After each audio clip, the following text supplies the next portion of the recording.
കേന്ദ്രം പറഞ്ഞ സമയത്ത് തന്നെ കാലവർഷം എത്തുന്നു. സംസ്ഥാനത്തെങ്ങും വ്യാപക മഴയും കാറ്റും. കണ്ണൂർ, കാസർഗോഡ് ജില്ലകളിൽ അതിതീവ്ര മഴയ്ക്കും സാധ്യതയെന്ന് മുന്നറിയിപ്പ്. 9 ജില്ലകളിൽ ഓറഞ്ച് അലർട്ട്.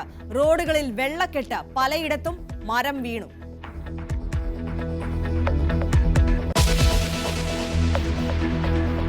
സമരം നടത്തിയ മിൽമ ജീവനക്കാരുമായി തൊഴിൽ ക്ഷീരവികസന മന്ത്രിമാരുടെ ചർച്ച ഇന്ന്. MD P മുരളിയെ മാറ്റണമെന്ന ആവശ്യത്തിൽ ഉറച്ച ജീവനക്കാർ.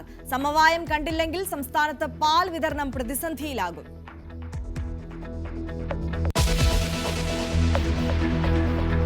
അൽഫോൺസ് കണ്ണന്താനം തുറന്നുവിട്ട സ്വാശ്രയ കോളേജ് വിവാദം കനക്കുന്നു. 30 കോളേജുകൾക്ക് NOC നൽകാനുള്ള രഹസ്യ നീക്കം നടത്തിയത് മുഖ്യമന്ത്രിയായിരുന്ന EK നായനാർ അറിയാതെ എന്ന് വെളിപ്പെടുത്തൽ.